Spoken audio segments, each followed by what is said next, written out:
大家好，我係第20屆嘅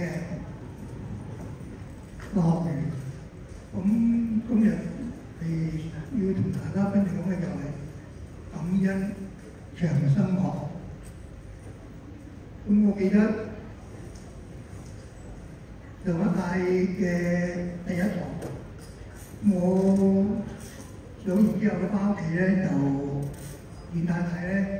揼一個膊頭，咁揼咗好耐，咁我同佢講話，不如我幫你調整下咁樣，咁佢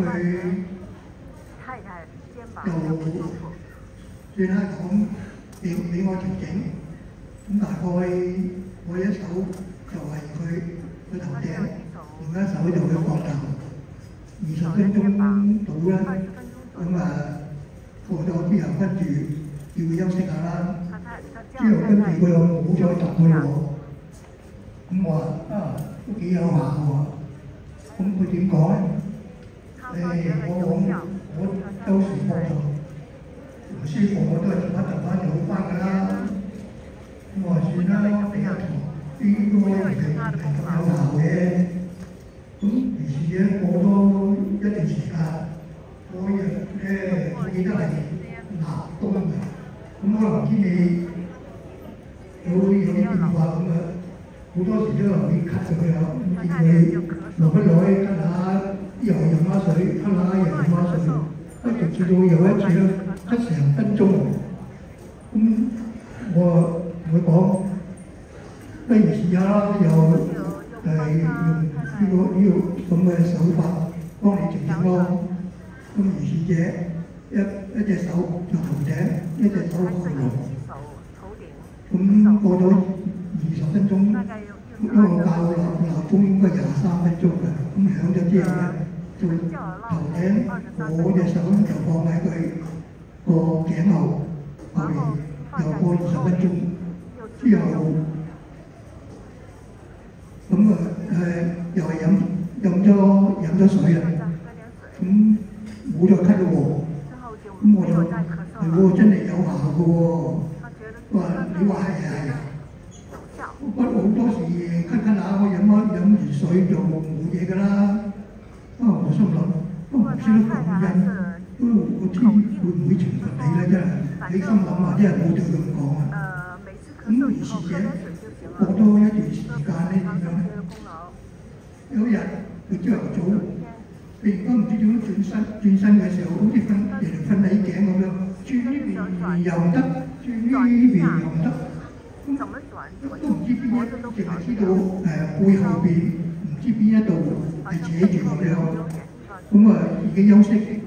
都係唔掂，咁點樣咧？睇醫生睇咩醫生又唔知喎，佢跌打唔通又走去敷背脊，咁大忽都唔知邊一忽，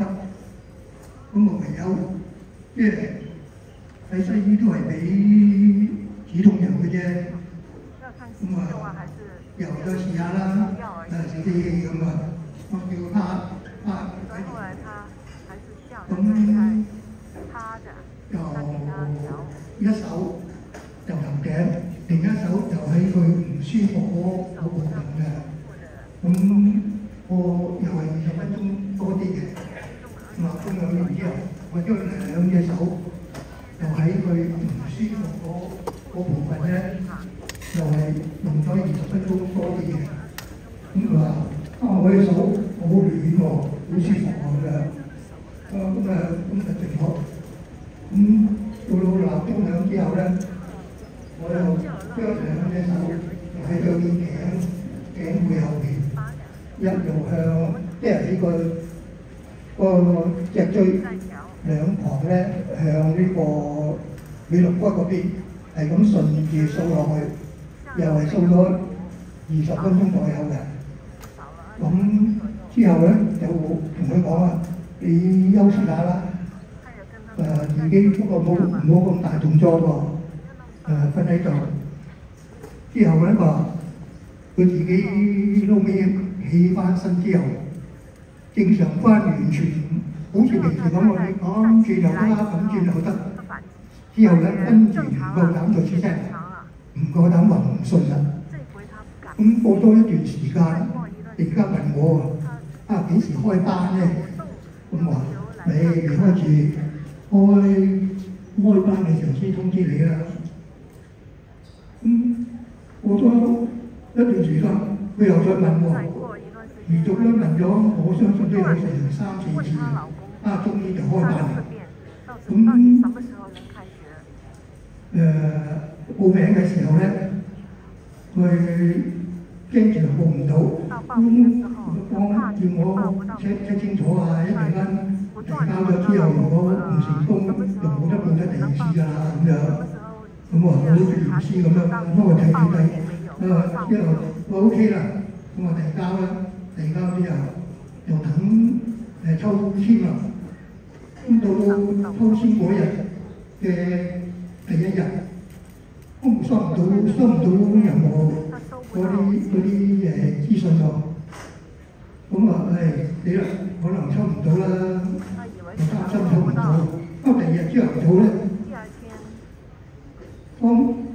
真係知道抽到啦，咁咪要截圖㗎嘛。唔知點解個截圖嘅時候咧，我截咗一半喎，個名得一半喎。咁就驚住話報名可能得一半唔得喎。咁啊要我同會長講話，我發多次啦咁樣。咁會長都好人，我發多1次俾佢先至放心。咁有一個唔係幾信嘅，有質疑嘅，突然間變咗即係好關心，亦都好重視呢個係咪個天嘅？其實嗰啲唔識得感恩嘅人咧，呢個係呢個場係我嘅覺得呢個好有趣咯。而且喺咁短時間，如果我自己本身一唔信啦，佢又唔信，咁短時間都信，呢個真係奇蹟咯，真係。而且即係個手法係好舒服㗎，好舒服到咧，即係好快嚟到舒服到瞓着咗之後，跟住又好翻。因為冇邊一樣嘢都係可以勝得過呢一樣咯。你就算食藥都要或者針灸又要痛，食藥都要有啲副作用啦。但係長生學呢個手法真係好個奇蹟啊！真係呢一樣，我雖然唔知道點解，但係知道係有一種力量，嗰種力量就係嗰個叫人喺嗰個叫做嗰個免疫力啊，佢自身有個免疫力，就係靠嗰個叫做咩咧？嗰個長生學嗰種力量咯。我希望大家學咗之後，都身體比以前更加健康，生活更加愉快。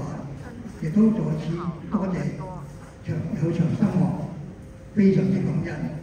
黎老師、林老師